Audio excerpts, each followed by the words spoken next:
Harry, let me ask you about Sonny. He's playing the slot nickel, safety, whatever you want to call it. Why there? And it's what have you seen from him so far this year?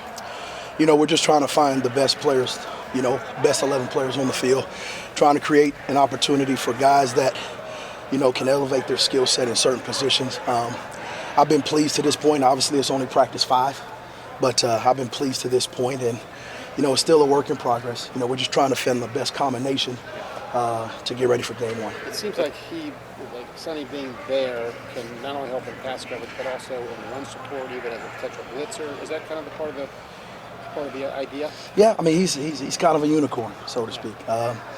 Just like I said, I love the kid. We're just trying to create the very best opportunities for our guys to be on the field to give us the very best chance to win game 1. Harry, we saw that sort of 3-guy configuration a lot in the practice we saw last Thursday, and Jim's sort of intimated that might be kind of the leading trio with him and Carter and Ransom. Just how did that come together? Was that 3 individual decisions as you see it, or did that group sort of grow together in some way? No, I mean, it's still early. It's practice 5. Obviously, we're a 4-2-5 defense, so there's going to be 3 safeties on the field. It just happened to be that combination. Like I said, it's practice 5. I've been pleased to this point. Still got a lot of work to do. Not a finished product by no means. Do you want to have 3 guys play the vast majority of the snaps, or do you kind of look at it matching based on personnel each week? No, I mean, we're looking for at least 6 guys plus 1, to be honest with you. I mean, that's what it's going to take to get ready to play a game. I think anything past that, it's going to be hard to get the necessary reps in the week to get ready to play an opponent. So the thing I love is this healthy competition.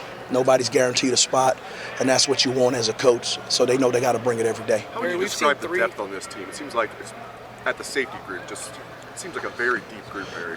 Yeah, I mean, we're better than we were last year, but I think part of that is just another year in the system, another year in the scheme, so they have a greater understanding, so you're seeing more guys get reps.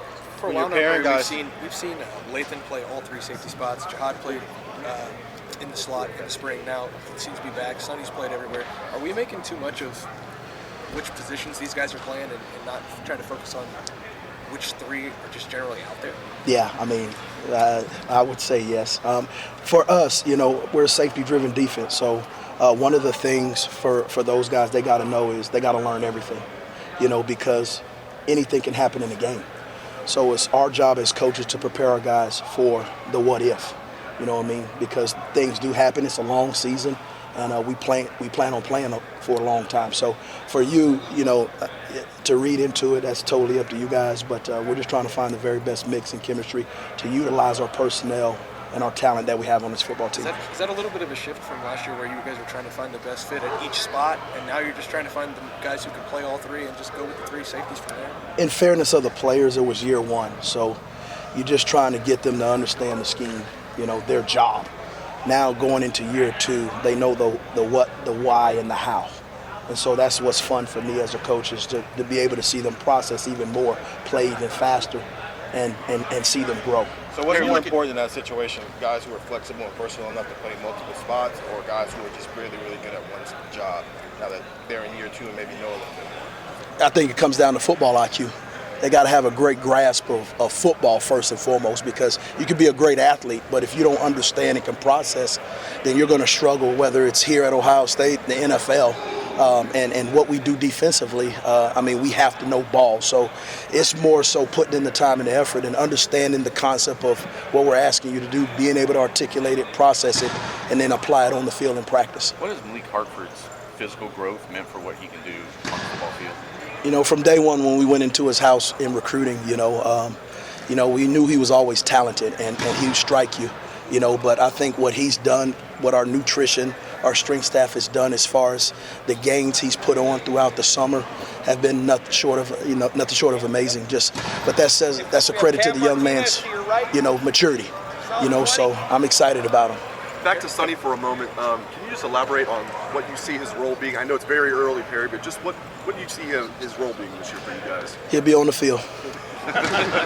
Perry, when you have a guy like Sonny who you call a unicorn, That's right. As a coach, is there a challenge with finding him the best spot, but also not giving him so much that it's too much for him and he thinks too much. It takes away from some of that athleticism and instinct that makes him so special. No, there's nothing difficult at all. We know exactly what we want to do with him.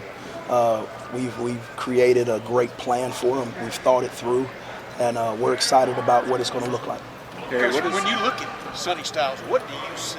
Do you see, how would you define it? Football player? I mean, how would you define what you see in him?